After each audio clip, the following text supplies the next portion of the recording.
दर्शकबिन नमस्कार। कार्यक्रम सुदूर संवादमा यहाँहरूलाई हार्दिक स्वागत छ। म जनार्दन उपाध्याय। दर्शकबिन कार्यक्रम सुदूर संवादमा हामी विशेष गरी सुदूरपश्चिम प्रदेशको सेरोफेरोमा रहेर यहाँको विकास र समृद्धिको विषयमा कुराकानी गर्ने गर्दछौँ। आज हामीसँग कुराकानीका लागि स्टुडियोमा उपस्थित हुनुहुन्छ कञ्चनपुरको बेतकोट नगरपालिकाका नगर प्रमुख अशोक कुमार चन्द। आउनुहोस्, उहाँलाई कार्यक्रममा स्वागत गरौँ। स्वागत छ मेरो सबैलाई कार्यक्रममा। नमस्कार। आरामै हुनुहुन्छ? आराम। अब अहिले विशेष गरी अब समसामयिक जताततै देशभरि भनौँ विभिन्न ठाउँहरूमा बाढी पहिरोले गर्दा ग्रसित छन्। सबै समस्याहरू चाहिँ छन्। अहिले यहाँको पालिकाको अवस्था चाहिँ के छ? बाढी पहिरोको अवस्था र यसबाट ग्रसित भएका जस्तो पीडित भएका नागरिकहरूलाई चाहिँ उद्धारका लागि अथवा यहाँको तयारी चाहिँ पालिकाले के कसरी अगाडि बढिरहेको छ? अहिले बेतकोट नगरपालिकामा साना ठुला र खहरे खोलाहरू लगायत 10-12वटा नदीहरू पर्दछन् र ती नदीहरूले वर्षेनी नदी कटानको समस्या बेहोर्नु परेको छ नगरपालिकाले र स्थानीय नागरिकहरूको एकदमै उर्वर भूमि बगाएर चाहिँ त्यो चाहिँ नदीले एउटा बगर बनाउने अवस्था सिर्जना हुने गरेको छ।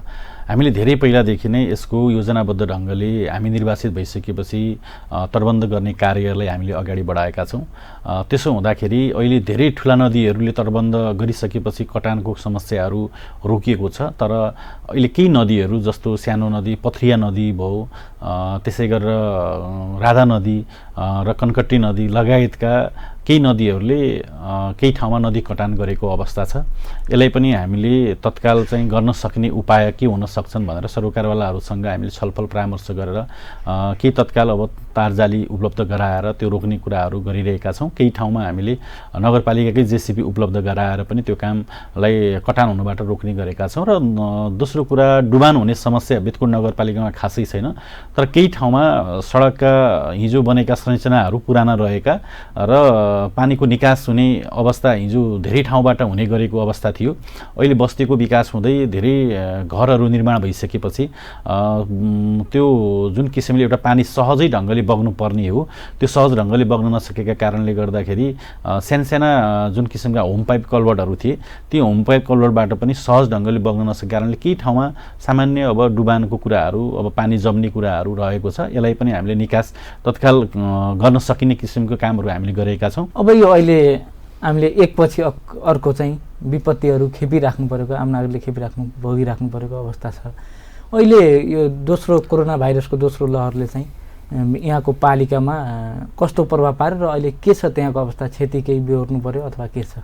बेतकोट नगरपालिकामा कोभिड-19 को दोस्रो लहरका कारणले गर्दाखेरि धेरै ठुलो प्रभाव परेको छ। हामीले त्यो सुरुमै यस्तो आकलन पनि गर्न सकेको अवस्था थिएन। हामीले सचेतनामूलक कार्यक्रमहरू, विभिन्न जनचेतनामूलक कार्यक्रमहरू, लकडाउनको कार्यान्वयन गर्नुपर्ने कुरामा हामी लागिरहेका थियौँ र यो खास गरी भारत लगायतका विदेशबाट आएका नागरिकहरूको पनि हामीले तथ्याङ्क सङ्कलन गरिरहेका थियौँ। समुदायमा कसरी कोरोना भाइरस आइपुग्यो र एकैचोटि समुदायबाट जुन किसिमको एउटा ठुलो सङ्ख्यामा कोरोना सङ्क्रमितको सङ्ख्या हामी कहाँ देखा पर्यो, त्यसले गर्दाखेरि हामी एकदमै हतोत्साहित हुने अवस्थामा पुगेका छौँ। तर पनि हामीले तत्काल महाकाली अस्पताल, कञ्चनपुर जिल्लाको हिजोको महाकाली अञ्चल अस्पताल, अहिलेको महाकाली अस्पताल रहेको छ, महाकाली अस्पतालसँग समन्वय गरेर हामीले नागरिकहरूको उपचारको कुरालाई हामीले अगाडि बढायौँ। त्यसो हुँदाखेरि त्यो हस्पिटलमा, महाकाली अस्पतालमा जुन किसिमको एउटा अक्सिजन लगायतका स्वास्थ्य सामग्रीको अभाव थियो, बेतकोट नगरपालिका कञ्चनपुरको सबैभन्दा पहिलो नगरपालिका हो जहाँ महाकाली अस्पताललाई अक्सिजन लगायतका स्वास्थ्य सामग्री व्यवस्थापन गर्नका निमित्त 10 लाख कार्यपालिकाको निर्णय गरेर अनुदान दिने कामहरू हामीले पनि हाम्रो तर्फबाट सहयोग पनि गरेका छौँ। त्यसै गरेर त्यहाँका स्वास्थ्य कर्मीहरू, त्यहाँको व्यवस्थापन समितिले एकदम रात दिन जुन ढङ्गले खटेर काम गरेको छ त्यो एउटा सेवा हाम्रो नागरिकले प्राप्त गरेका छन्। त्यसपछि हामीले बेतकोट नगरपालिकाले तत्काल कोभिड अस्पताल सञ्चालन गर्ने निर्णय गर्यो र कोभिड अस्पतालमा डाक्टर लगायतको स्वास्थ्य कर्मीहरू राखेर हामीले सेवा दिइरहेका छौँ। अहिले पनि हामीले त्यो हस्पिटल सुचारू नै रहेको छ। त्यसकारणले गर्दाखेरि सुरुवातदेखि नै हामीले यसको के अरे कोरोना भाइरसको अवस्था कस्तो छ भनेर हामीले चेक जाँच गर्ने कुराहरूलाई अगाडि बढायौँ। प्रत्येक हप्ताको हामीले 2 दिन खास गरी आइतबार र बुधबार हामीले PCR चेक गर्ने कुराहरू नियमित रूपमा सुरुवातदेखि नै हामीले गरेका छौँ। त्यसै गरी एन्टिजेन चेक गर्ने कुराहरू पनि हामीले नियमित रूपमा गर्दै आएका छौँ र समुदाय स्तरमा पनि हामीले गाउँ गाउँमा गएर एन्टिजेन परीक्षण पनि हामीले गऱ्यौँ। त्यसकारणले बेतकुट नगरपालिकामा 450 जना चाहिँ कोरोनाबाट सङ्क्रमितको सङ्ख्या रहेको थियो। क्रमशः अब त्यो सङ्ख्या घट्दा घट्दै अब 24मा झरेको छ कोरोना सङ्क्रमितको सक्रिय सङ्क्रमितको सङ्ख्या।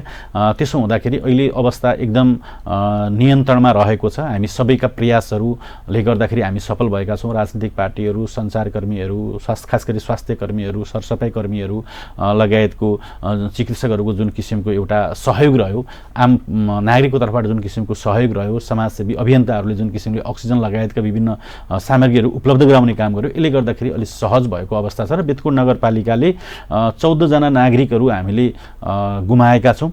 2 जना नागरिकहरू काठमाडौँ बस्नुहुने बेतकुट नगरपालिकाका नागरिकहरू काठमाडौँमा हामीले गुमाएका छौँ। 1 जना भारतको दिल्लीमा पढ्दै गरेको इन्जिनियर पढ्दै गरेको 1 जना व्यक्ति गरेर 3 जना जिल्ला बाहिर र 14 जना जिल्लाभित्रै हामीले कोभिड-19 को सङ्क्रमित व्यक्तिहरूलाई बचाउन सकेनौँ।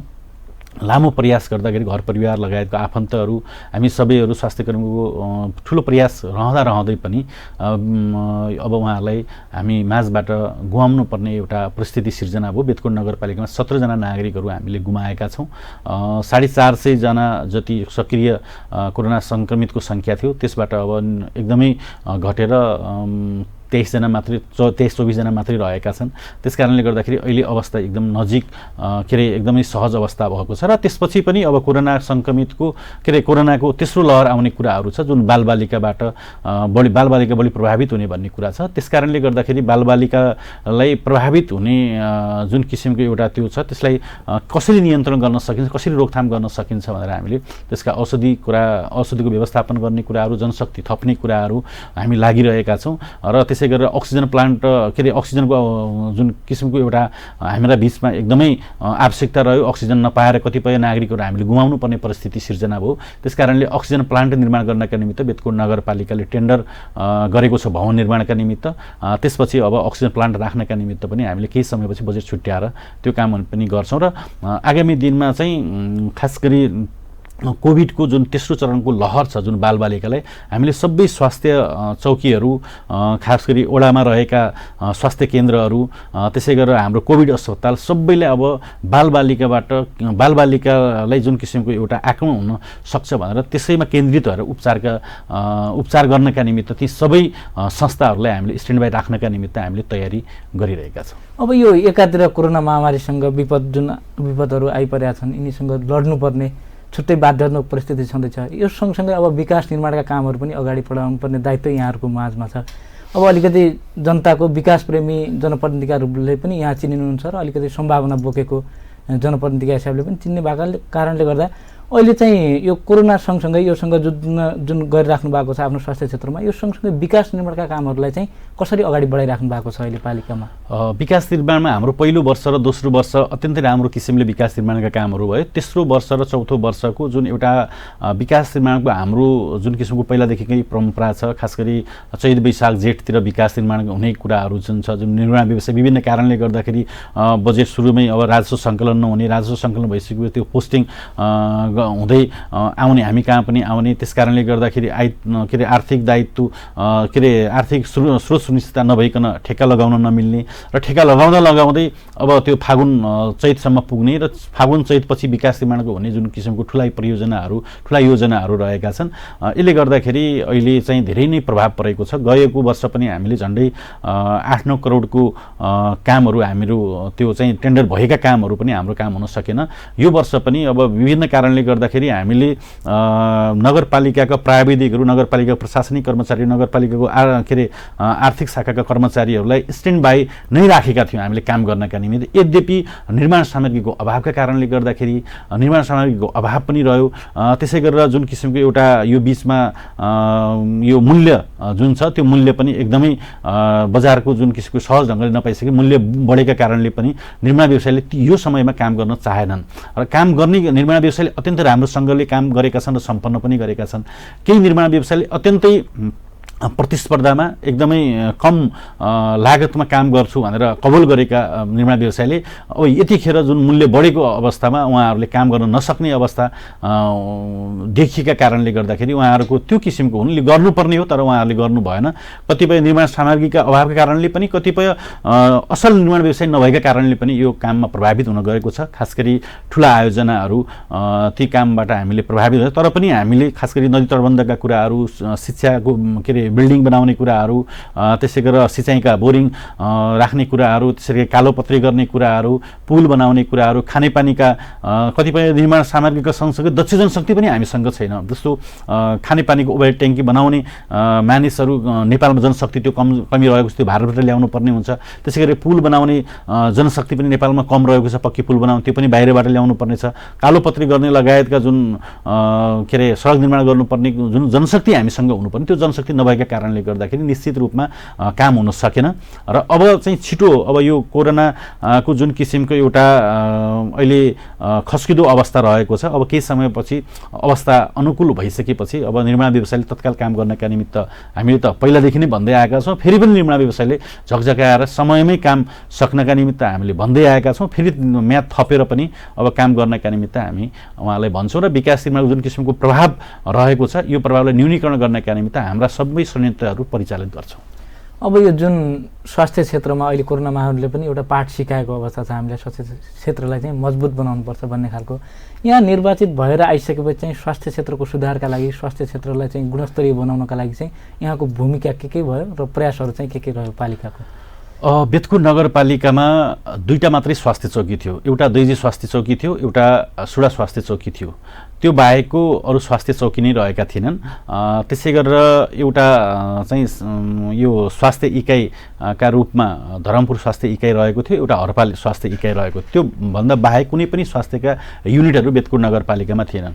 हामी आइसकेपछि सबै वडामा स्वास्थ्यको लिजमै लिएर पनि हामीले भवन नहुँदाखेरि पनि लिजमा लिएर भए पनि हामीले स्वास्थ्यका कामहरूलाई स्वास्थ्य चौकी जस्तै खास गरी आधारभूत स्वास्थ्य केन्द्रमा हामीले जनशक्ति नै के अरे लिएर उहाँहरूलाई काममा लगाएर जनतालाई त्यो स्वास्थ्य सेवा दिने कामहरू हामीले सुरुवातमा गऱ्यौँ। अहिले बेतकुट नगरपालिकाको दुईटा वडामा स्वास्थ्यका केन्द्र स्वास्थ्य चौकीहरू रहेका थिए, 8वटा वडामा स्वास्थ्य चौकीहरू रहेका थिएनन्। हामीले 8वटा वडाका स्वास्थ्य चौकीहरू एउटा भवन निर्माण गर्नका निमित्त त्यो टेन्डर गरेर त्यो काम सम्पन्न हुने, केही मात्रै भवन बाँकी रहेका छन्, बाँकी वडामा कामको निर्माणको काम सम्पन्न हुँदैछ।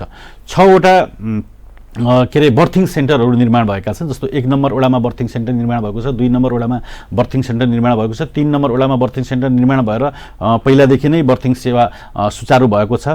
4मा पनि अधुरो बर्थिङ सेन्टर रहेको छ, त्यो काम हुनु बाँकी रहेको छ। त्यसै गरी 5मा पनि बर्थिङ सेन्टर निर्माण भएको छ, 7मा पनि बर्थिङ सेन्टर निर्माण भएको छ, त्यसै गरेर 10मा पनि बर्थिङ सेन्टर निर्माण भएको छ। र यसो हुँदाखेरि हामीले बर्थिङ सेन्टर पनि 6वटा वडामा बर्थिङ सेन्टर निर्माण गरेका छौँ। 8वटा वडामा स्वास्थ्यका भवनहरू निर्माण गरेका छौँ। त्यसै गरेर गाउँघर क्लिनिक जुन खोप केन्द्र हुन्छ, खोप केन्द्र लगाउनका निमित्त प्रत्येक वडा र प्रत्येक टोलमा छ हामीले 4-5वटा खोप केन्द्रहरू निर्माण गरेका छौँ।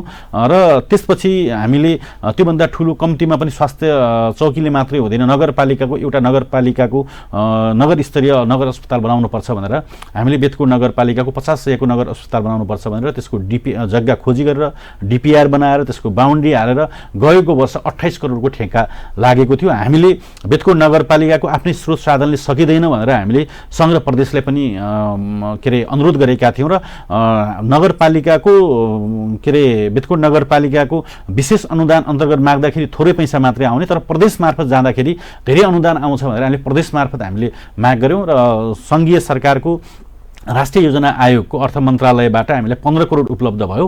15 करोड उपलब्ध भइसकेपछि त्यसको 28 करोडको ठेक्का भयो र पछि स्रोत सुविधा भएन भनेर लकडाउनका कारणले गर्दाखेरि विभिन्न कारणले ढिलाइ पनि भयो।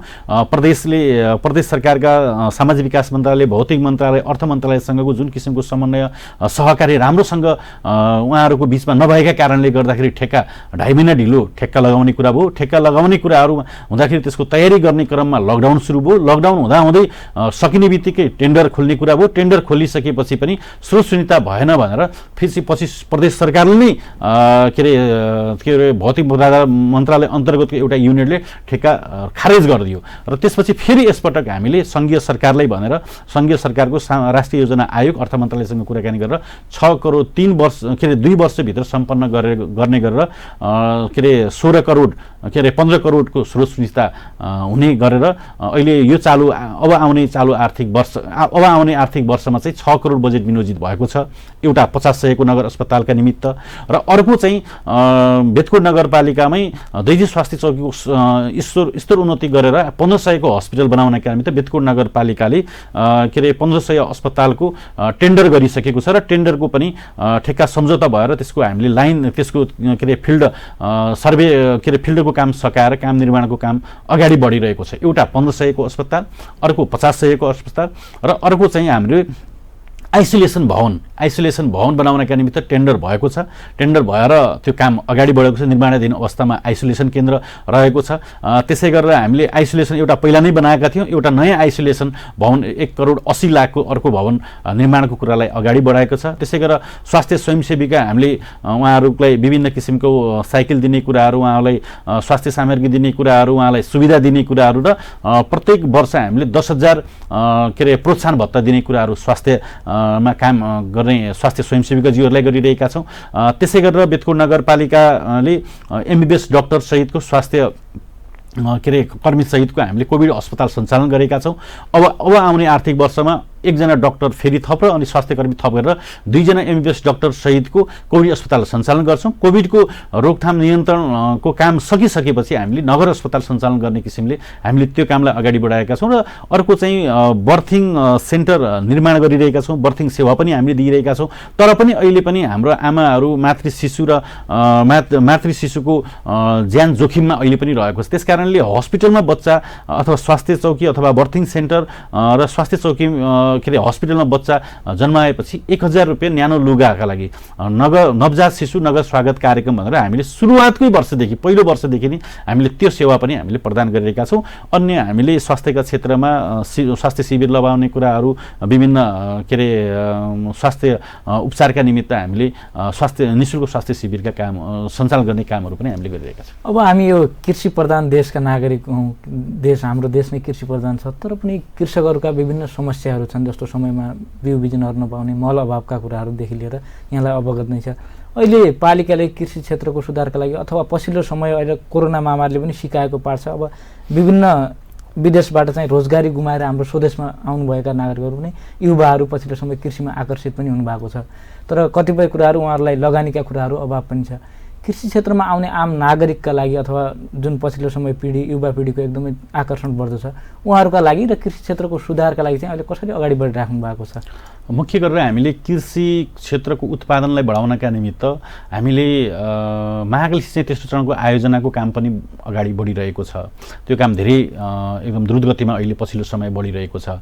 महाकाली सिँचाइ कभरेजको कमान एरियाभन्दा बाहेकको क्षेत्रमा हामीले र त्यो कमानको एरियाभित्र पनि हामीले ठुल्ठुला आर्टिजनका बोरिङहरू, समरसेट बोरिङहरू, डिप बोरिङहरू को जडान गरेर पानी जमिनलाई सिंचित गर्ने कुराहरू, त्यसबाट परम्परागत खेतीभन्दा पनि नगदे बालीहरू, तरकारी खेतीहरू, विभिन्न किसिमका खेतीहरू के अरे फलफुल लगाउने र त्यसबाट आय आर्जन गर्न सकिन्छ भनेर हामी त्यो कुरामा कृषिको सिँचाइ क्षेत्रमा हामीले त्यो काम गरेका छौँ। र कोभिडबाट विस्थापित भएका देशभित्र र देश बाहिर रहेका नागरिकहरू जुन नेपालमा आएर जुन रोजगारी गुमाएर अहिले के गरौँ भन्ने जुन एउटा अवस्था थियो, त्यसबाट कम्तीमा कृषि र पशुपालन क्षेत्रमा केही गर्न सकिन्छ नेपालभित्रै भनेर हामीले बेतकोट नगरपालिका र युएनडिपीसँगको साझेदारीमा स्विट नेपाल भन्ने एउटा संस्थाले त्यो कार्यक्रमलाई सञ्चालन गर्न हामीले उहाँलाई जिम्मा दिएका छौँ।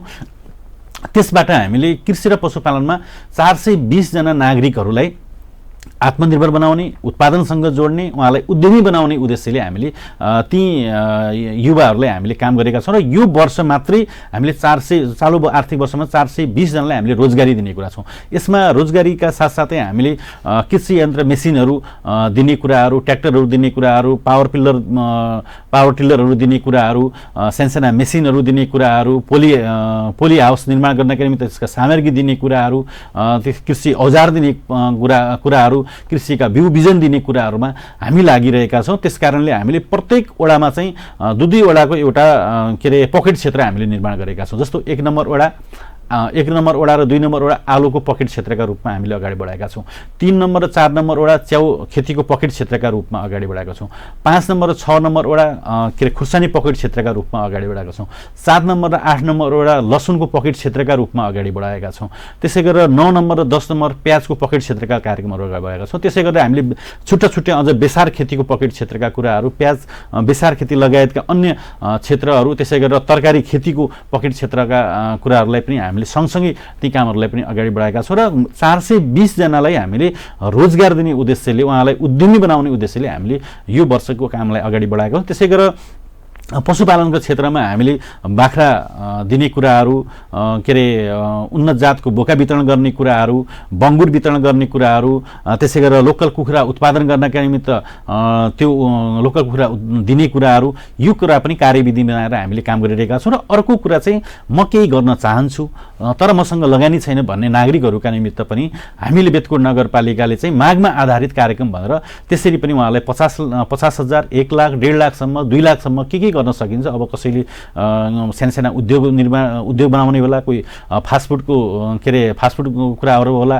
कसैले चाहिँ के अरे चाउमिन बनाउने अथवा नास्ता पसल गर्ने होला, कसैले मोमो पसल बनाउने होला, कसैले अथवा विभिन्न किसिमका सिप के अरे उत्पादन जो हाम्रो गाउँघरमा जुन किसिमको छ त्यसलाई उत्पादन गरेर मार्केटिङ गर्ने कुराहरू, यी कुराहरूका निमित्त हामीले सहयोग गरेका छौँ। त्यसै गरेर दुधका सन्दर्भमा खास गरी बेतकोट नगरपालिकामा दुधमा आत्मनिर्भर छ।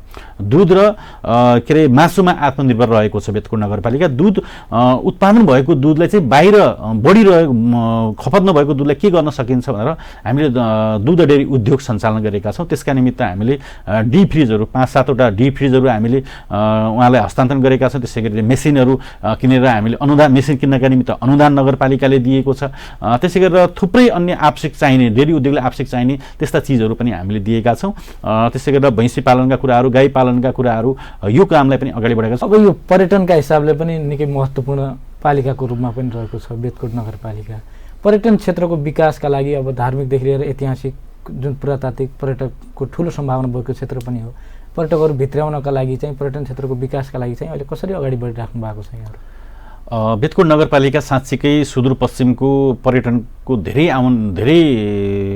आन्तरिक पर्यटन भित्र्याउने नगरपालिका अथवा त्यो पर्यटकीय क्षेत्रको गन्तव्य बेतकोट नगरपालिकामा पर्छन्। खास गरी बेतकोट ताल, जुन बेतकोट तालका नामले नै बेतकोट नगरपालिकाको नाम रहेको, ऋषिमुनिहरूले तपस्या गरेको भूमिका रूपमा, वेदको भूमिका रूपमा चिनिएको त्यो बेतकोट ताल का नामले हामीले बेतकोट नगरपालिकाको नाम राखेका छौँ। त्यो बेतकोट तालसम्म जाने दैजीजोकुडा बुडर सडक जो 46 सालभन्दा पहिलादेखि नै ट्र्याक खोलेको थियो, त्यो चाहिँ अहिलेसम्म कालोपत्री नभएर बाटो एकदमै समस्या थियो। अहिले त्यो बेतकोट तालसम्म जाने कालोपत्री बाटो तयार भएको छ। त्यहाँदेखि माथि बेतकोट नगरपालिकाको लिप्ना एरियासम्म पनि त्यसको पनि टेन्डर भएर त्यो काम अगाडि बढेको छ। बर्सातको कारणले गर्दाखेरि केही कामहरू अवरुद्ध भएको छ। अबको असोज कार्तिकभित्र त्यो काम सम्पन्न हुन्छ। र बेतकोट तालको वरिपरि हामीले जस्तो आवश्यक पर्ने त्यहाँ चाहिँ भूक्षयका कुराहरूलाई पनि हामीले रोकेका छौँ। त्यहाँ चाहिँ बेतकोट तालमा हामीले भ्यू टावर निर्माण गरेका छौँ, बेतकोटको गेट निर्माण गरेका छौँ। त्यसै गरेर बेतकोट तालको यो मञ्च बनाउने कुराहरू छ, त्यसै गरेर मन्दिर बनाउने कुराहरू छ, अथवा मन्दिरमा आवश्यक पर्ने विभिन्न किसिमका मर्मत सम्भार गर्नुपर्ने कुराहरू छ, त्यसमा चाहिँ सोलर बत्ती जडान गर्नुपर्ने कुराहरू छ। यी कामहरू हामीले गरेका छौँ। र अब अनि त्यसका साथसाथै अब पहिला पञ्चायत कालमा बनेको धर्मशाला थियो, त्यो जीर्ण अवस्थामा रहेको छ। त्यसकारणले धर्मशाला बनाउने काम हामीले गरेका छौँ। एउटा धर्मशाला नयाँ भवन निर्माण गरेका छौँ र त्यसका साथसाथै हामीले बेतकोट नगरपालिकाको जुन बेतकोट ताल रहेको छ भुक्षयका भएका कारणले गर्दाखेरि त्यो चाहिँ के अरे पानी चाहिँ तलबाट एउटा छिरेर जाने अवस्था छ। त्यस कारणले गर्दाखेरि त्यसलाई पनि कन्ट्रोल गर्नका निमित्त, त्यसलाई पनि हिजोको जस्तै नेचुरल बनाउनका निमित्त हामीले झन्डै 54-55 लाखको हामीले त्यहाँ टेन्डर गरेर त्यो काम पनि हामीले अगाडि बढाएका छौँ। बेतकोट तालका निमित्त र बेतकोट तालको परिसर भित्र गर्नुपर्ने कामका निमित्त हामीले गृह योजना बनाएर सङ्घीय सरकारसँग पनि हामीले पेश गरेका छौँ। त्यसै गरेर अर्को बेतकोट नगरपालिकाको शिवलिङ्गेश्वर छ, जहाँ शिवलिङ्ग धाम रहेको छ। यसमा सुदूरपश्चिम, मलाई दावाका साथ भन्छु, सुदूरपश्चिमको सबैभन्दा बढी पर्यटक आउने गन्तव्यका रूपमा शिवलिङ्गेश्वर रहेको छ। त्यसको हामीसँग त्यो सबै किसिमका तथ्याङ्कहरू पनि रहेका छन्। त्यसकारणले त्यो क्षेत्रको काम गर्नका निमित्त हामीले गेट निर्माण गर्ने कुराहरू, तटबन्ध निर्माण गर्नुपर्ने कुराहरू, झोलङ्गे पुल निर्माण गर्नका निमित्त त्यसको डिपिआर भएर त्यसको उपभोक्ता समिति गठन भएर झोलङ्गे पुल निर्माण गर्ने कुराहरू र त्यहाँसम्म जाने बाटो जहाँ एकदमै कच्ची बाटो थियो, भम्काबाट जाँदाखेरि एकदमै कच्ची बाटो थियो, भम्का र बगुनको बिचमा पक्की पुल निर्माण गर्ने कुराहरू र अब चाहिँ 2-2.5 किलोमिटर मात्रै बाँकी रहेको छ के अरे शिवलिङ्गेश्वर धामसम्म जाने बाटो, त्यो मात्रै कच्ची बाटो रहेको छ। त्यहाँसम्म हामीले कालोपत्री गरेका छौँ।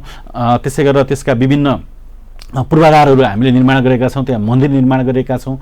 त्यसै गरेर त्यहाँ एउटा हल निर्माण भइरहेको छ, पार्क निर्माण गरिरहेका छौँ र त्यहाँ चाहिँ कम्तीमा व्यवस्थित गर्नका निमित्त फलफुल लगायतका पूजा सामग्री राख्नका निमित्त एउटा सपका निमित्त हामीले 3-4 कोठाको के अरे सटर हामीले त्यो भवन निर्माण गरिरहेका छौँ र आगामी वर्षदेखि यो वर्ष हामीले टेन्डर गरेका छौँ। 7 करोडको शिवलिङ्गेश्वर धामका निमित्त टेन्डर गरेका छौँ, जसको चाहिँ 4 करोड 55 लाख के अरे सङ्घीय सरकारको पर्यटन मन्त्रालयको, त्यसै गरेर 3 करोड 45 लाख चाहिँ बेतकोट नगरपालिकाको साझेदारीमा हामीले 7 करोडको टेन्डर गरेका छौँ। त्यो 7 करोडमा बेतकोट नगरपालिकाको शिवलिङ्गेश्वर धाम र बेतकोट तालसम्म जाने जुन एउटा बाटो सहितको त्यो एउटा के अरे गृह योजना सहितको डिपिआर तयार गरेर त्यो गृह योजनामा जे छ डिपिआरमा त्यही अनुसारको निर्माणको कामलाई हामीले अगाडि बढाएका छौँ। त्यसै गरेर अर्को चाहिँ हामीले भम्केश्वर मन्दिर छ। भम्केश्वर मन्दिर छ वडा नम्बर 6 मा। त्यो भम्केश्वर मन्दिरको पनि हामीले त्यसको एउटा ठुलो घर बनाउने कुराहरू, पूजापाठ गर्नका निमित्त त्यहाँसम्म जाने बाटो निर्माण गरेका छौँ। यसका साथसाथै अब त्यसमा अन्य भौतिक पूर्वाधारहरू पनि हामीले त्यसमा निर्माण गरेका छौँ। त्यसै गरेर बेतकोट वडा नम्बर 6 कै सिद्ध सरोवर ताल छ। त्यो तालमा जानका निमित्त बाटो थिएन। अहिले चाहिँ हामीले बाटो खोलेर अबको 2-2.5 किलोमिटर मात्रै बाँकी रहेको छ त्यो तालसम्म जानका निमित्त कच्ची बाटो बाँकी चाहिँ हामीले कालोपत्री गरेका छौँ। मुसेपानी के अरे हाम्रो सुडा हुँदै चौखुट्टीबाट पुतली बजारबाट के अरे मुसेपानीको माथिको जगनरसम्म हामीले कालोपत्री गरिसकेका छौँ र आगामी वर्षमा पनि 1 करोडको त्यो बाटोमा बजेट रहेको छ। र त्यसै गरेर त्यो चुनेपानी एरियाको चारैतिर पदमार्ग निर्माण गर्ने कुराहरू, तालको संरक्षण गर्ने कुराहरू, चुनेपानीमा भौतिक पूर्वाधार बनाउने कुराहरू, धर्मशाला निर्माण गर्ने कुराहरूमा त्यो वरिपरि पनि हामीले त्यसको पर्यटन पूर्वाधारका थुप्रै काम सिद्ध सरोवर ताल र चुनेपानी क्षेत्रमा हामीले गरेका छौँ। त्यसै गरेर अर्को रहेको छ हाम्रो के अरे बच्छेला बैजनाथ मन्दिर। त्यसमा पनि हामीले विभिन्न किसिमको भौतिक पूर्वाधार निर्माण गरेका छौँ, बाटो निर्माण गरेका छौँ, त्यहाँ चाहिँ फुटपाथ निर्माण गरेका छौँ र त्यसका निमित्त आगामी वर्ष पनि हामीले काम गर्नका निमित्त गृह योजना निर्माण गरिरहेका छौँ। त्यसै गरेर हामीले बेतकोट नगरपालिकाको के अरे हाम्रो रौटेला क्षेत्र जुन छ, रौटेला क्षेत्र हाम्रो बैजनाथ वृद्धाश्रम छ, त्यसको पिकनिक स्पोट बनाउने कुराहरू, त्यसको भौतिक पूर्वाधार निर्माण गर्ने कुराहरू, त्यसको के अरे आवश्यक पर्ने जे भौतिक पूर्वाधार निर्माण गर्नुपर्ने त्यसको पनि योजनाबद्ध ढङ्गले हामीले काम गरिरहेका छौँ। यस्ता घटाल मन्दिर लगायतका थुप्रै धार्मिक पर्यटकीय क्षेत्रको हामीले विकास गरेर बेतकोट नगरपालिकाको खास गरी आर्थिक रूपमा र उत्पादनसँग कसरी जोड्न सकिन्छ भनेर हामी ती पूर्वाधारका त्यस्ता के अरे उत्पादनसँग उपज कार्यक्रमहरू के गर्न सकिन्छ, बेतकोट नगरपालिकाका ती धार्मिक पर्यटकीय क्षेत्रको विकास गर्नका निमित्त हामीले त्यहाँ चाहिँ के अरे पर्यटक ल्याएर मात्रै भित्र्याउने होइन कि पर्यटकलाई हामीले के बिक्री गर्न सक्छौँ, के सेल गर्न सक्छौँ भन्ने कुराले हामीले त्यस्ता किसिमका पूर्वाधार निर्माण गरिरहेका छौँ। त्यसै गरेर पाण्डव ताल रहेको छ, पाण्डव तालको पनि संरक्षण सम्वर्धन गर्नका निमित्त त्यसको वाल निर्माण गर्ने कुराहरू, त्यसको पानी को जुन किसिमको भुचाइ भएर त्यसलाई रोक्नका निमित्त त्यो क्षेत्रमा पनि हामीले काम गरिरहेका छौँ र धार्मिक पर्यटकीय क्षेत्रमा बेतकोट नगरपालिकाले मलाई लाग्छ यो पछिल्लो 3-4 वर्षमा धेरै ठुलो प्रगति गरेको छ। अब यो यहाँ निर्वाचित भएर आइसकेपछि हालसम्मको कार्यकालको अवधिमा चाहिँ पालिकाको पूर्वाधार विकासको उपलब्धिको रूपमा चाहिँ केलाई लिनु भएको छ यहाँले? जस्तो पक्की पुल निर्माणदेखि लिएर कालोपत्रको अवस्था के छ र सडकको सञ्जाल विस्तारको अवस्था चाहिँ के छ अहिले अवस्था? बेतकोट नगरपालिकामा हामी आइसकेपछि हामीले धेरै ठुल्ठुला योजना भन्दा पनि हामीले जुन किसिमको सुरुकै वर्ष हामीले 20 वर्ष मास्टर प्लान बनाएका थियौँ। मास्टर प्लान बनाउने क्रममा हामीले के उल्लेख गरेका थियौँ भने जुन बेतकोट नगरपालिकामा 10-12 वटा साना ठुला र खहरे खोलाहरू रहेका छन्, ती खहरे खोलाहरूका कारणले गर्दाखेरि बर्सातको समयमा एउटा बस्तीबाट अर्को बस्तीमा जान नसकिने र कोही बिरामी भइहाल्यो भने पनि हस्पिटल जान नसक्ने अवस्था नभएको र ओडामा पनि कुनै किसिमको स्वास्थ्य चौकी र त्यस्ता किसिमको स्वास्थ्य सेवा नभएको, बिरामी हुँदाखेरि रातभरि कुर्नुपर्ने अथवा खोला सुकेपछि मात्रै जान सक्ने जुन किसिमको एउटा अप्ठ्यारो र जुन किसिमको समस्या हामीले भोगिरहेका थियौँ। हामीले के भनेका थियौँ भने सबै ओडा र सबै बस्ती जोड्ने पुल निर्माण गर्नुपर्छ हामीले भनेका थियौँ। त्यसकारणले बेतकोट नगरपालिकाको सबैभन्दा पहिलो वर्ष हामीले बेतकोट नगरपालिका वडा नम्बर 2 मा रहेको वडा नम्बर 3 पेलिताल र वडा नम्बर 2 बसन्तथला जोड्ने पक्की पुल निर्माण गरेका छौँ सुरुको वर्ष। दोस्रो वर्ष हामीले दोस्रो र तेस्रो वर्षमा चाहिँ हामीले बेतकोट नगरपालिका वडा नम्बर 1 र वडा नम्बर 2 जोड्ने, बेतकोट नगरपालिका वडा नम्बर 1 हात्तीथला र वडा नम्बर 2 जडेपानी जोड्ने पथया नदीमा पक्की पुलको निर्माणको काम सम्पन्न भएको छ।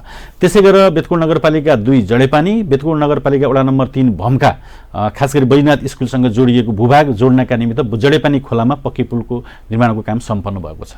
त्यसै गरेर दैजी जोगपुडा बुडर सडकको जुन चाहिँ खलगौनी भन्ने क्षेत्रमा खलगौनीमा हामीले बेतकोट खोला छ, त्यो बेतकोटबाट आउने जुन एउटा नदी छ त्यो नदी खास गरी धेडीथुम खोला भन्छन्, धेडीथुम खोलामा हामीले दैजोगपुडा बुडर सडक जुन छ त्यसको बिचमा नदी पर्ने भए हुनाले बर्सातको समयमा बेतकोट ताल लगायतका क्षेत्रमा पनि जान नसक्ने, दैजोगपुडा सडक बाटो भएर पनि जान नसक्ने भए हुनाले त्यहाँ चाहिँ त्यो पक्की पुलको निर्माणको काम पनि यो तेस्रो वर्षको काममा हामीले सम्पन्न गरेका छौँ। त्यसै गरेर बेतकोट नगरपालिकाको वडा नम्बर 10 नयाँ गाउँ अछामी टोल र भीमदत्त नगरपालिका वडा नम्बर 19 बागफाटा जोड्ने को त्यो कनकटी नदीमा पनि पक्की पुल हामीले ती पुलहरू सम्पन्न गरेका छौँ। वडा नम्बर 1, 2, 3 त्यसै गरेर त्यो बागफाटा के अरे वडा नम्बर 10 को पुल गरेर 4वटा पुल तेस्रो वर्षको काम सम्पन्न भएका छौँ। यो आर्थिक वर्षमा हामीले बेतकोट नगरपालिका वडा नम्बर 3 भम्का र वडा नम्बर 4 बगुनको सुनाटोल जोड्ने के अरे छेला खोला के अरे साजगाड खोला पनि भन्छन्, भम्का खोला पनि भन्छन्, बगुन र भम्का जोड्ने त्यो नदीमा पक्की पुलको काम पनि सम्पन्न भएको छ। बगुन खोला पक्की पुलको काम पनि साजगाड खोलाको पक्की पुलको काम पनि सम्पन्न भएको छ। त्यसै गरेर बेतकोटको अर्को धार्मिक स्थल घटालथान भन्ने छ। घटालथानमा जुन किसिमले एउटा समस्या थियो त्यहाँबाट वडा नम्बर 4 का मानिसहरूलाई चाहिँ सदरमुकामसँग जाने कुराहरू अथवा नगरपालिका जान जुन किसिमको समस्या थियो त्यो पनि चाहिँ पहिलो वर्षदेखि काम सम्पन्न हुँदाहुँदै यो वर्ष घटालथानको वडा नम्बर 3 र वडा नम्बर 4 जोड्ने घटालथानको पक्की पुल 14 नदीको पक्की पुलको काम पनि सम्पन्न भएको छ। त्यसै गरेर दुईटा पुल वडा नम्बर के अरे 3 र 4 जोड्ने र 3 र के अरे 4 जोड्ने दुई ठाउँमा दुईटा पक्की पुलको काम सम्पन्न भएको छ यो आर्थिक वर्षमा भने। अब चाहिँ पक्की पुलको काम भनेको 3वटा पक्की पुलको काम बाँकी रहेको छ।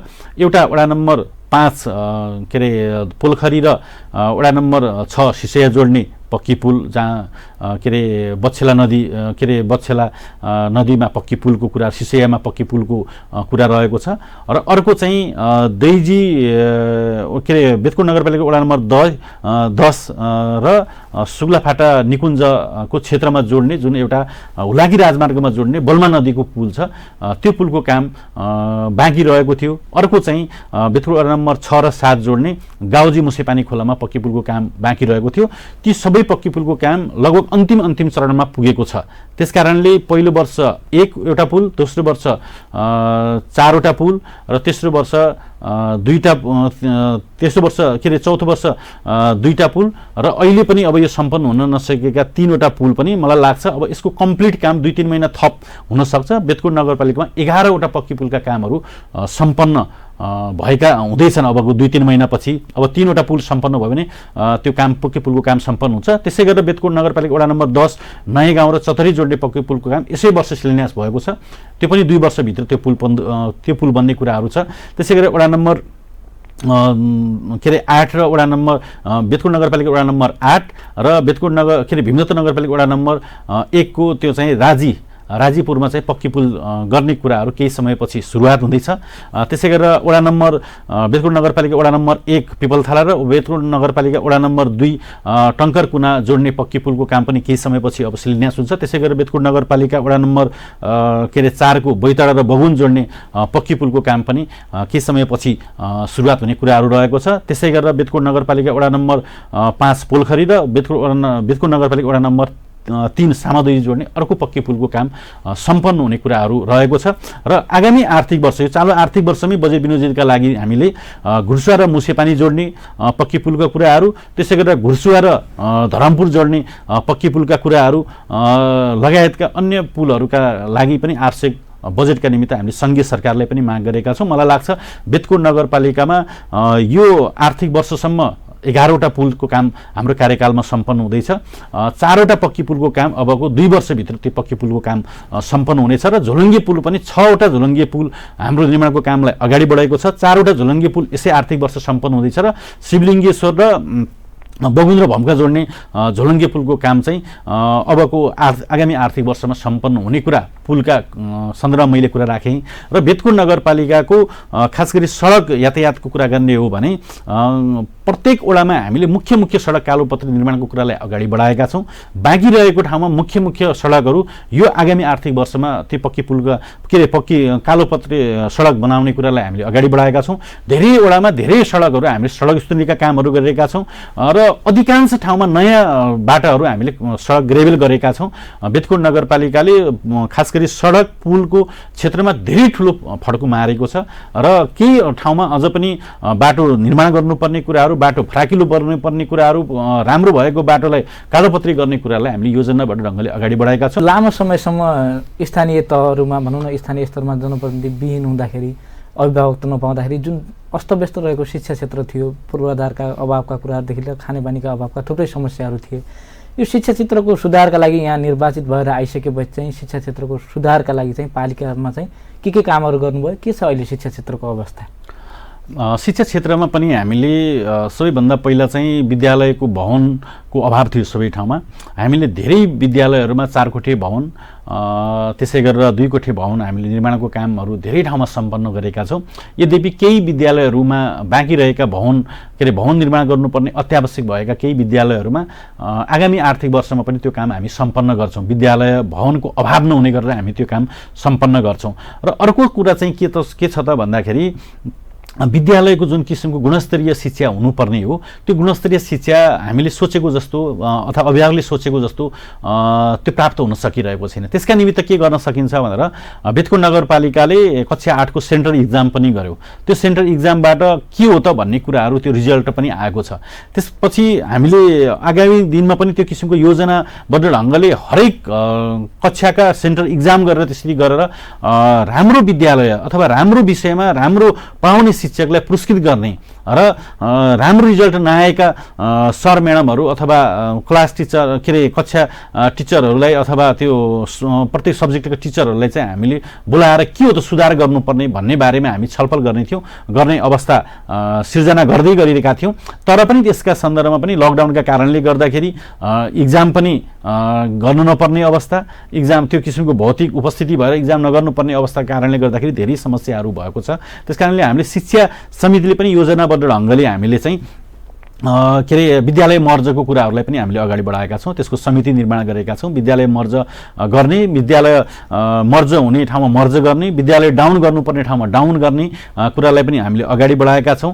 त्यसै गरेर विद्यालयमा जुन किसिमको एउटा अहिले पनि अवस्था रहेको छ, बेतकोट नगरपालिकामा 50 भन्दा बढी के अरे टिचरहरू चाहिँ निजी स्रोतबाट विद्यालयले बेहोर्नुपर्ने अवस्था छ। यसका निमित्त हामीले थोरै रूपमा पनि मासिक रूपमा चाहिँ उहाँहरूलाई प्रोत्साहन भनेर हामीले दिएका छौँ। अब त्यो प्रोत्साहनले मात्रै हुने सम्भावना रहेको छैन। विद्यालयमा के अरे कुनै पनि शुल्क नलिने अवस्था छ, त्यसकारणले लिनु पनि हुँदैन। संविधानले पनि त्यो किसिमको ग्यारेन्टी के अरे गरेको छ, निःशुल्क गर्नुपर्छ भन्ने कुराहरू। त्यसकारणले गर्दाखेरि विद्यालयमा त्यो किसिमको व्यवहार थुप्रिएको छ वर्षौँदेखि। यसलाई कसरी हल गर्न सकिन्छ भनेर हामी आगामी आर्थिक वर्षको बजेटमै त्यो कुरा उल्लेख गर्छौँ। त्यसकारणले गर्दाखेरि बाल विकासका टिचरहरूको जुन किसिमको अवस्था छ उहाँहरूलाई पनि प्रोत्साहन गर्नका निमित्त हामीले वार्षिक रूपमा पनि उहाँलाई 10,000 प्रोत्साहन गरिरहेका थियौँ। त्यसै गरेर प्राविधिकका निजी स्रोतका शिक्षकहरूलाई 1,500 मासिक, त्यसै गरेर निमाविका टिचरहरूलाई 2,000 मासिक, त्यसै गरेर माविका टिचरहरूलाई मासिक 2,500 प्रति महिनाका हिसाबले हामीले प्रोत्साहन गर्दै आइरहेका छौँ। अब योलाई हामीले वृद्धि गर्न सोचिरहेका छौँ। त्यसै गरेर निजी के अरे विद्यालयका कर्मचारीहरूको पनि विद्यालयको स्रोत नभएका कारणले उनले वर्षौँदेखि तलब नखाएको अवस्था छ। यसलाई पनि कसरी व्यवस्थापन गर्ने कुरामा हामीले सोचिरहेका छौँ। हाम्रा बालबालिकाहरू जुन खास गरी अझ किशोरीहरू जुन मासिक पिरियड भएको बेला विद्यालयमा नआउने अवस्था विभिन्न कारणले थियो, त्यो कुरालाई पनि हल गर्नका निमित्त बेतकोट नगरपालिकाका सबै विद्यालयमा हामीले सेनिटरी प्याड एटिएम मेसिन जडान गरेर त्यो किसिमको व्यवस्थापन हामीले दोस्रो वर्षदेखि, पहिलो वर्ष नै टेन्डर गऱ्यौँ, दोस्रो वर्षदेखि त्यो सेवा दिइरहेका छौँ। हामी निःशुल्क त्यो मेसिन चाहिँ एटिएम मेसिन, त्यो सेनिटरी प्याडको एटिएम मेसिन जडान गरेर हामी त्यो किसिमको कामहरू पनि गरिरहेका छौँ। विद्यालयको भवन बनाउने कुराहरू, शिक्षकहरूको आवश्यक रूपमा जति हामीले दिन नसके पनि थोरै रूपमा हामीले प्रोत्साहन गर्ने कुराहरूलाई हामीले के अरे गरिरहेका छौँ। र आगामी दिनमा साँच्चीकै विद्यालय मर्ज गर्ने कुराहरू, विद्यालय डाउन गर्नुपर्ने कुराहरू र जुन किसिमको एउटा अहिलेको विद्यालयको अवस्था छ, शिक्षक दरबन्दी मिलान गर्नुपर्ने अवस्था छ, विभिन्न कारणले ट्रेडहरू र विभिन्न त्यहाँको स्थानीय समस्याका कारणले, राजनीतिक आस्था र विचारका कारणले गर्दाखेरि विभिन्न कुराहरूले गर्दाखेरि अहिलेसम्म दरबन्दी मिलान भएको अवस्था थिएन। हामीले कार्यदल बनाएर दरबन्दी मिलानको एउटा प्रतिवेदन दिएको छ। त्यो दरबन्दी मिलान गरेर हामीले कुन ठाउँमा साँच्चीकै वास्तविक शिक्षक राख्नुपर्ने अवस्था छ त्यसका निमित्त नगरपालिकाले व्यवस्थापन गर्ने गरेर हामी त्यो काम गर्छौँ। धेरै विद्यालयहरू मर्ज हुन सकिनेलाई मर्ज गर्ने कुराहरू, डाउन गर्न सकिनेलाई डाउन गर्ने कुरामा हामी लागिरहेका छौँ र थोरै विद्यालय राम्रो किसिमले कसरी चलाउन सकिन्छ। हिजो रोजगारीका निमित्त, हिजो विभिन्न कारणले गर्दाखेरि त्यो किसिमको एउटा समस्या हामीले झेलिरहेका छौँ। त्यस कारणले गर्दाखेरि अब चाहिँ विद्यालयमा जुन किसिमको एउटा टिचरहरू राम्रो, शिक्षक शिक्षिकाहरूले राम्रो श्रम गरेर पढाइराख्नु भएको छ, तर पनि उहाँहरूको के अरे मूल्याङ्कन छैन। अब केही टिचरहरू अब राजनीतिक रूपमा पनि लाग्ने, राजनीतिक रूपमा के अरे नेतृत्वमा पनि रहने, विद्यालयमा पनि कम समय दिने, तर एकरूपता भएन भने अरूले गुनासो गरेको अवस्था पनि छ। यसका बारेमा पनि ट्रेडरहरूसँग बसेर हामी छलफल गर्छौँ। कसरी जाने, शिक्षाको गुणस्तर कसरी अगाडि बढाउन सकिन्छ भनेर हामी त्यो काम गर्छौँ। र अब बेतकोट नगरपालिकाले शिक्षा ऐन तुरुन्तै जारी गर्ने अवस्था रहेको छ। हामी त्यसमा छलफलको प्रक्रियामा अगाडि छौँ। अब यो कोल्ड स्टोर चिस्यान गृह बनाउने कुरा पनि थियो, अहिले के भइरहेको छ काम, यसको चाहिँ कति अगाडि बढ्यो? बेतकोट नगरपालिकाले कोल्ड स्टोर चिस्यान गृह निर्माण गर्ने कुराहरूलाई हामीले डिपिआर जग्गा खोजी गरेका छौँ। जग्गा बेतकोट नगरपालिका वडा नम्बर 10 हरपालमा हामीले जग्गा को टुङ्गो लगाएका छौँ। त्यसै गरी बेतकोट नगरपालिकाले जग्गाको टुङ्गो लगाएपछि त्यसको डिपिआर बनाएका छौँ। डिपिआर बनाइसकेपछि यो वर्ष हामीले, यो चालु वर्षमै हामीले टेन्डर 1 करोडको टेन्डर गरेर के अरे त्यसको अहिले केही पूर्वाधार निर्माण गर्ने कुरालाई अगाडि बढाएका छौँ। प्रदेश सरकारसँग र सङ्घीय सरकारसँग पनि हामीले यो कोल्ड स्टोर निर्माण गर्नका निमित्त बजेटका निमित्त हामीले माग गरेका छौँ। उहाँहरूले कति दिन सकिन्छ, साझेदारीमा गर्न सकिन्छ अथवा अनुदान दिन सक्नुहुन्छ, भएन भने पनि नगरपालिकाले नै यसलाई सञ्चालन गर्ने गरेर हामीले कोल्ड स्टोरलाई अगाडि बढाउँछौँ। अब यो जुन भूमि सम्बन्धी समस्या छ नागरिकहरूको, यो भूमि सम्बन्धी समस्याको चाहिँ उहाँहरूको न्यूनीकरणका लागि, यो काम हल गर्नका लागि चाहिँ अहिले पालिकाले के कसरी अगाडि बढिरहेको छ, काम के भइरहेको छ अहिले? बेतकोट नगरपालिकामा मुख्य गरेर अहिले जुन किसिमको एउटा समस्या हामी सबैका बिचमा छ, तर पनि बेतकोट नगरपालिकामा त्यो ठुलो समस्याका रूपमा रहेको छ। जो 50, 60, 70 वर्षदेखि बसोबास गर्दै आएका ऐलानी जग्गामा बसोबास गर्दै आइरहेका नागरिकहरूले जग्गाधनी प्रमाण पूर्जा नपाएको अवस्था छ। ऐलानी जग्गामा त्यो प्रति जग्गामा जो 50, 60, 70 वर्षदेखि बसोबास गर्दै आएका मानिसहरू छन्, त्यो ठाउँमा माध्यमिक तहको विद्यालय छ, त्यो ठाउँमा सिँचाइका पूर्वाधारहरू छन्, त्यो ठाउँमा खानेपानीका करोडौँका पूर्वाधारहरू रहेका छन्, स्वास्थ्य चौकीहरू रहेको छ, वडा कार्यालयहरू रहेका छन्, थुप्रै सरकारी कार्यालयहरू रहेका छन्। तर नागरिकहरूले जग्गाधनी प्रमाण पूर्जा नपाएका कारणले गर्दाखेरि आज ऐलानी जग्गा हो, कहिले उठ्नुपर्ने हो कि कहिले के गर्नुपर्ने हो कि हाम्रो बिचल्ली हुन्छ कि छोराछोरी पढाउनलाई कहिले धितो राख्नलाई हुँदैन, कहिले रोजगारी गर्न विदेशमा रोजगार गर्न जानका निमित्त कहिले ऋण लिनका निमित्त पनि हुँदैन, कहिले व्यवसाय गर्नका निमित्त कहीँ धितो राख्नका लागि पनि हुँदैन। यो जुन किसिमको समस्याहरू छ, जनताको जग्गा जनतालाई नै मालिक बनाउनका निमित्त जग्गाधनी प्रमाण पूर्जा दिनुपर्छ भनेर हामीले बेतकोट नगरपालिकाको पहिलो बैठकको पहिलो निर्णय हो। हामी निर्वाचित भइसके पहिलो बैठकको पहिलो निर्णय हामीले के निर्णय गरेका थियौँ भने जग्गाधनी प्रमाण पूर्जा दिने कुरा स्थानीय सरकारको, यसको कानुन बनाउने कुरा, यसको ऐन बनाउनु पर्ने कुराहरू, यसका समन्वय सहकार्य गर्नुपर्ने कुराहरू यो चाहिँ साझा अधिकारभित्र पनि पर्छन्। यो प्रक्रिया अगाडि बढाउनका निमित्त बेतकोट नगरपालिकाले, यो प्रोसेसमा अगाडि बढाउनका निमित्त बेतकोट नगरपालिकाले अगाडि बढाउने निर्णय गरिन्छ गर्ने भनेर निर्णय गरिसकेपछि हामी यसका बारेमा थुप्रै पटक सङ्घीय सरकारका प्रतिनिधिहरूसँग, थुप्रै पटक सङ्घीय सरकारका भूमि मन्त्रालयसँग, जलस्रोत समितिसँग विभिन्न पटक ऐन बनाउने कुराहरूमा, नियमावली बनाउने कुराहरूमा, भूमि ऐनका बारेमा सल्लाह सुझाव दिने कुरामा सङ्घीय सरकारसँग पनि गयौँ, प्रदेश सरकारसँग पनि गयौँ, स्थानीय प्रतिनिधिहरू हामी सबै राजनीतिक पार्टीको एकताबद्ध प्रयासले हामीले सल्लाह सुझाव पनि दियौँ। र अहिले केही समय अगाडिदेखि केन्द्रीय आयोग, 1 वर्ष अगाडि केन्द्रीय आयोग बनेको छ। केन्द्रीय आयोग अनुसार अहिले जिल्ला तहमा पनि बनेको छ। जिल्ला तहको काम अगाडि बढाउनुभन्दा पहिला नै हामीले नगर स्तरको कामलाई अगाडि बढाएका छौँ। नगर स्तरको कामलाई हामीले अभिमुखीकरण मार्फत राजनीतिक पार्टीहरूको उपस्थितिमा, जनप्रतिनिधिको उपस्थितिमा, समाजसेवीहरूको उपस्थितिमा अभिमुखीकरण कार्यक्रम हामीले अगाडि सार्यौँ। बेतकोट नगरपालिकामा जग्गाधनी प्रमाण पूर्जा नपाएका मानिस, अवस्थित बसोबास भन्छन् जसलाई, अवस्थित बसोबासीहरूको हामीले फारम भर्ने कुराहरू एउटा राख्यौँ। अर्को चाहिँ दलित, भूमिहीन, सुकुम्बासीहरूको अर्को फर्म भर्ने कुराहरू राखेका छौँ। र त्यस कारणले गर्दाखेरि 8,500 भन्दा बढी चाहिँ अवस्थित बसोबासका फारमहरू भरिएका छन्।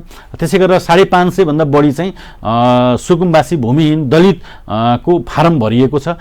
त्यसको कम्प्युटरमा प्रविष्ट गर्ने कुराहरूलाई हामीले अगाडि बढाएका छौँ। हामीले गएको जेठ 15 गते नै हामीले वैशाख 11 गते नै हामीले नापीका कामहरूलाई अगाडि बढाउनका निमित्त लोकतन्त्र दिवसका दिन 2078 साल वैशाख 11 गते लोकतन्त्र दिवसको दिनबाट हामीले नापी गर्ने कार्य अगाडि बढाउनका निमित्त हामीले त्यो प्रोसेसका सम्पूर्ण कुराहरूलाई अगाडि बढाएका थियौँ। यद्यपि देशमा कोभिडको दोस्रो लहर आएका कारणले गर्दाखेरि हामीले त्यो काम प्रभावित हुन गयो। त्यस काममा कर्मचारी, जुन ठाउँमा हामीले कम्प्युटरमा प्रविष्ट गर्ने कर्मचारी 4 जना कर्मचारीलाई कोभिडबाट सङ्क्रमित हुनुपर्ने अवस्था भयो। त्यसकारणले त्यो काम स्थगित भयो र पछिल्लो अहिले केही दिन 15 दिनदेखि त्यो काम सुचारू भएको छ। कम्प्युटर प्रविष्ट गर्ने कुराहरूलाई अगाडि बढाएका छौँ। जग्गाधनी प्रमाण पूर्जा 4-5 महिनाभित्र हामीले सम्पूर्ण कुराहरू नाप जाँच गरेर जग्गाको जुन किसिमको एउटा अवस्था छ त्यो जस्ताको त्यस्तै हामीले त्यसलाई राख्नेछौँ। त्यसपछि हामीले जिल्ला स्तरको त्यो समितिमा लाल पूर्जा दिनका निमित्त निर्णय गरिसकेपछि लाल पूर्जा दिन्छौँ। मलाई लाग्छ यो आउने आर्थिक वर्षको माघ महिनाभित्र, 2078 को माघ महिनाभित्र हामी पूर्जा दिने किसिमले हामीले तयारी गरिरहेका छौँ। अब यो देशकै गौरवको आयोजनाको रूपमा पनि छ दैजी औद्योगिक क्षेत्र चाहिँ, यसको काम चाहिँ अहिले के भइरहेको छ, कति अगाडि बढ्यो? दैजी औद्योगिक क्षेत्र हाम्रो एउटा ठुलो एउटा भविष्य बोकेको आयोजना हो, जुन चाहिँ देशमा सङ्घीय लोकतान्त्रिक गणतन्त्र स्थापना भएपछि, सङ्घीय प्रणालीमा देश गइसकेपछि एक प्रदेशमा एक औद्योगिक क्षेत्र निर्माण गर्नुपर्छ भन्ने उद्देश्यका साथ कम्तीमा पनि 1000 बिघाको एउटा औद्योगिक क्षेत्र बनाउनुपर्छ भन्ने भएअनुसारको पहिला पनि हामीले धेरै पहिलादेखि प्रोसेस गरे। 2051 सालदेखि यसको दैजी औद्योगिक क्षेत्र बनाउनुपर्छ भनेर हाम्रा प्रयास र प्रयत्नहरू भए। पछिल्लो चरणमा क्याबिनेटको निर्णयहरू, विभिन्न किसिम मन्त्री परिषदका निर्णयहरूले गर्दाखेरि 2070, 71, 72 सम्म यी निर्णय हुँदै गए। केही कामहरू कार्यान्वयन पनि हुँदै गएका छन्। विभिन्न जुन चरणमा काम गर्नुपर्ने हो, जुन कार्यालयले जुन काम गर्नुपर्ने हो, जहाँ नापीले गर्नुपर्ने काम हो, मालपोतले गर्नुपर्ने काम हो, जहाँ जिल्ला प्रशासनले गर्नुपर्ने गर्नुपर्ने काम हो, जहाँ जिल्ला वन कार्यालयले तत्कालीन जिल्ला वन कार्यालयले गर्नुपर्ने काम हो, त्यो ठाउँबाट समयमै काम नभएका कारणले गर्दाखेरि यो आयोजना पछाडि बट्यो। पछिल्लो चरणमा खास गरी यसको कार्यसूची, यसको TUR स्वीकृति गर्ने कुराहरू थियो। त्यो TUR स्वीकृति भइसकेपछि यो काम अगाडि बढ्यो र पछिल्लो चरणमा चाहिँ खास गरी हामीले जुन किसिमको एउटा सुदूरपश्चिमका सबै राजनीतिक पार्टी, सुदूरपश्चिमका सबै राजनीतिक पार्टीका नेतृत्वहरू, सुदूरपश्चिमका सबै सांसदहरू, सुदूरपश्चिमका सबै प्रदेशसभाका मान्यहरू, सुदूरपश्चिमका सबै स्थानीय तहका प्रमुख उपप्रमुख लगायतका स्थानीय पालिकाको सबैको एकताबद्ध प्रयासले बेतकोट नगरपालिकाको दैजी औद्योगिक क्षेत्र अगाडि बढाउनुपर्छ भन्ने जुन किसिमको एउटा मनसाय थियो, जुन एउटा अभियान थियो, त्यो अभियानलाई सफलतापूर्वक ढङ्गले सम्पन्न भएको छ। अस्ति मात्रै हाम्रो प्रधानमन्त्रीज्यूले यसको शिलान्यास गर्नुभएको छ। यद्यपि केही कामहरू बाँकी रहेका छन्, जस्तो सङ्घीय सरकार अन्तर्गत रहेको यो परियोजना, यसले काम गर्नुपर्ने केही कामहरू जस्तो हामीले EIA पास गरेको छ। EIA पास गर्दाखेरि EIA अनुसार फिल्डमा त्यो छ कि छैन भनेर त्यसपछि वन विभागले त्यसलाई के अरे क्रस चेक गर्नुपर्ने अवस्था रहेछ। अहिले वन विभागले क्रस चेक गर्ने कुरा भयो। त्यसको बजेटका निमित्त फेरि दैजी औद्योगिक क्षेत्रको त्यो यसको सङ्घीय सरकार अन्तर्गत रहेको बालाजी औद्योगिक क्षेत्र जुन रहेछ, बालाजी औद्योगिक क्षेत्र अन्तर्गत बजेटको सुरक्षितता भएर आर्थिक दायित्व के अरे डिभिजन वन कार्यालयमा पठाइसकेपछि त्यसपछि यो काम अलि सुरुवात भएको छ। त्यो धेरै कामहरू अगाडि बढिसकेपछि फेरि लकडाउनका कारणले गर्दाखेरि काम बिचमा रोकिएको छ। अबको केही समयभित्र जुन काम EIA अनुसार फिल्डमा छ कि छैन, EIA मा कतिवटा रुख सालको थियो, EIA मा कतिवटा रुख सिसौको थियो, EIA मा कतिवटा रुख के अरे खैरको थियो, कुन कुन जातका थिए भन्ने कुराहरू जुन EIA मा छ, त्यो फिल्डमा त्यस्तो छ कि छैन भनेर क्रस चेक गर्नका निमित्त, भेरिफाई गर्नका निमित्त के अरे वन विभागले डिभिजन वन कार्यालय कञ्चनपुरलाई जुन पत्राचार गरेर त्यो काम अगाडि बढिरहेको थियो, लकडाउनका कारणले त्यो रोकिएको छ। त्यो काम केही समयपछि सम्पन्न भयो भने त्यसपछि EIA अनुसार नै फिल्डमा रहेको छ भनेर के अरे डिभिजन वन कार्यालयले प्रतिवेदन वन विभागमा पठाउने, वन विभागले चाहिँ वन सचिवलाई पठाउने, वन सचिवले चाहिँ वन मन्त्रीजीसँग पेश भयो भने यसको चाहिँ EIA को काम सम्पन्न हुन्छ। त्यसपछि यो भित्र रहेका रुखहरू जति रहेका छन्, यी रुखहरू मध्ये सबै काट्नुपर्छ भन्ने होइन। यी रुखहरू मध्ये कति ग्रिनरी एरियामा रहेका छन्, कति संरक्षण गर्नुपर्ने छ, कति अनिवार्य रूपमा कटान गर्नुपर्ने छ, त्यसको सबै कुराहरू डिटेल उहाँहरूले वनले दिन्छ र वनले दिइसकेपछि त्यो बाँकी रहेका रुखहरू, काट्नुपर्ने रुखहरूका निमित्त कटान आदेश दिने कुराहरू हुन्छ र कटान भइसकेपछि त्यसपछि निर्माणको चरण अगाडि बढ्छ। निर्माणको चरण काम अगाडि बढ्दाखेरि यसको बाउन्ड्री हाल्ने कुराहरू हुन्छ। बाउन्ड्री हालिसकेपछि कुन कुन उद्योग कहाँ रहने, मझौला के अरे ठुला किसिमका उद्योग एक साइडमा रहने, मझौला किसिमका उद्योग एक साइडमा रहने, साना किसिमका उद्योग एक साइडमा रहने, झन्डै 125 भन्दा बढी उद्योगहरू त्यहाँ स्थापना हुन्छन्। त्यो स्थापना भइसकेपछि त्यसको निर्माणको काम केही समयसम्म रहन्छ र निर्माणको काम सम्पन्न भयो भने त्यसपछि देशभित्र रहेका र देश बाहिर रहेका ती उद्योगी व्यापारीहरूले पनि उद्योग सञ्चालन गर्न पाउनेछन्। त्यसका निमित्त बेतकोट नगरपालिकाले गर्नुपर्ने सहजीकरण, समन्वय हामी गरिरहन्छौँ र हामीले उद्योग मैत्री नीति कस्तो बनाउनु पर्छ भन्ने कुराहरू पनि हामी सल्लाह सुझाव नगरपालिकाले नीति बनाउने कुरामा हामी बनाउँछौँ।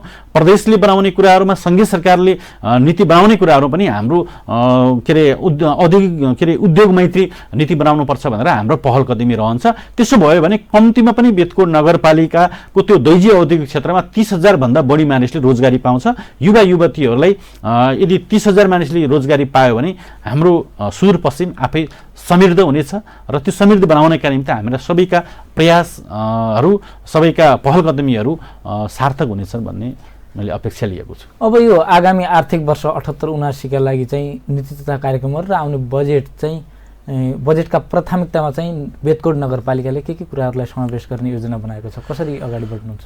बेतकोट नगरपालिकाले आगामी आर्थिक वर्ष 2078-79 का निमित्त हाम्रो जुन एउटा नगर गौरवका आयोजनाहरू रहेका छन्, जुन अधुरा योजनाहरू रहेका छन्, अब हाम्रो कार्यकालभित्र ती योजनाहरूलाई सम्पन्न गर्ने एउटा किसिमले हामीले ती योजना निर्माण गर्छौँ।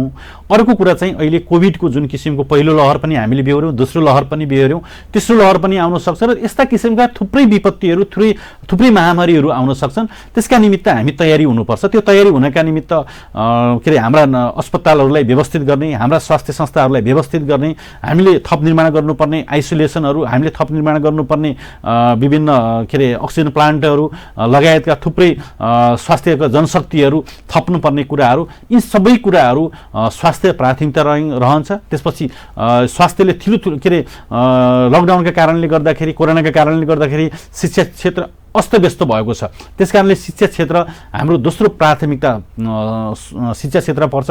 शिक्षा क्षेत्रमा अब कुन किसिमले हामीले शिक्षालाई गर्न सकिन्छ। अब पनि फेरि पनि यस्तै महामारी आइरहेको छ, फेरि पनि लकडाउन हुनुपर्ने अवस्था छ भने घरमै बसेर पनि उनीहरूले शिक्षा कसरी आर्जन गर्न सक्छन्, त्यो किसिमको एउटा प्रविधि मैत्री शिक्षा ल्याउनका निमित्त, त्यो किसिमको एउटा विद्यार्थीहरूलाई त्यो किसिमको एउटा डिजिटलाइज नगरपालिकालाई कसरी बनाउन सकिन्छ, यस्तो खालको कुरा प्रविधि मैत्री के अरे प्रविधिलाई कसरी भित्र्याएर कम्तीमा त्यो विद्यार्थीहरूले आर्जन गर्ने शिक्षा प्रविधि मार्फत पनि प्राप्त गर्न सकुन् भन्ने कुरा हाम्रो शिक्षामा प्राथमिकता रहन्छ।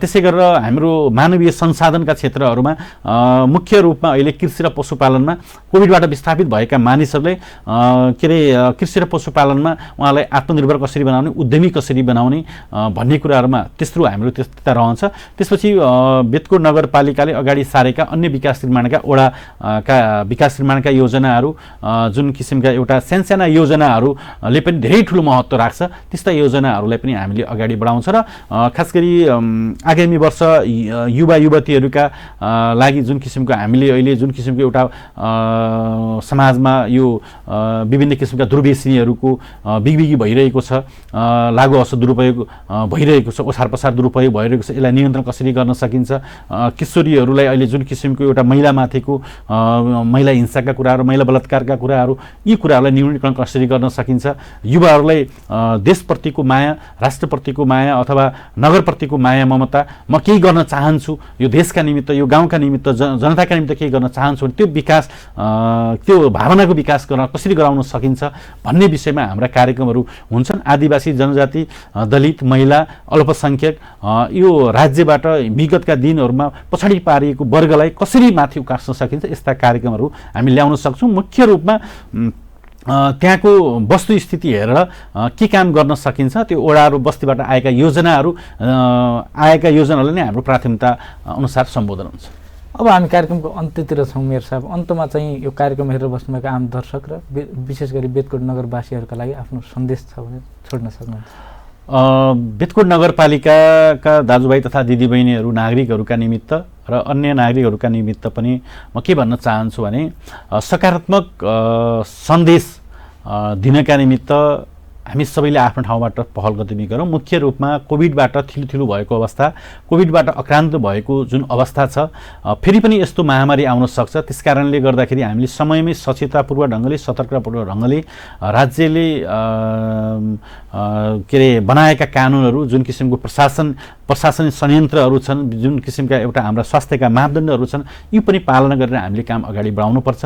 अहिलेसम्म बेतकोट नगरपालिकाका नागरिकले जुन किसिमले हामीलाई सहयोग गर्नुभएको छ, जुन किसिमको हामीप्रति सद्भाव देखाउनु भएको छ, जुनप्रति हामीप्रति माया ममता स्नेह राखेर जुन किसिमले हामीलाई निरन्तर सहयोग गर्दै आउनुभएको छ, यसका कारणले गर्दाखेरि हामीले यी उपलब्धिहरू राखेका छौँ, यी उपलब्धिहरू कायम गरेका छौँ, यी उपलब्धिहरूलाई स्थापित गर्न खोजिरहेका छौँ।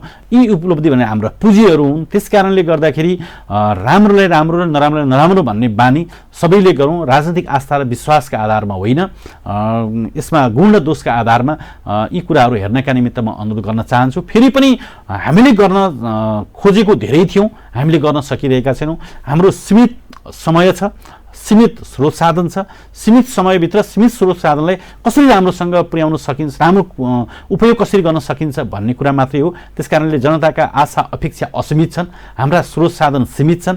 यो सीमितभित्र रहेर सीमित समयमा हामीले केही उपलब्धिहरू गरेका छौँ। थप उपलब्धिका निमित्त यहाँहरूको सहयोग निरन्तरताका निमित्त पनि म अनुरोध गर्न चाहन्छु। हस् मेयर साहब, यहाँको अमूल्य समय र संवादका लागि धेरै धेरै धन्यवाद। यहाँलाई पनि धेरै धेरै धन्यवाद छ। यहाँको लोकप्रिय टेलिभिजन टिभी टुडेलाई पनि मेरो तर्फबाट र बेतकोट नगरपालिकाको तर्फबाट धेरै धेरै धन्यवाद र आभार प्रकट गर्न चाहन्छु। नमस्कार। हवस् त, कार्यक्रम सुदूर संवाद आजलाई यहीँ सकिन्छ। सम्पूर्ण युनिटका साथ म पनि बिदा हुने आज्ञा चाहन्छु। नमस्कार।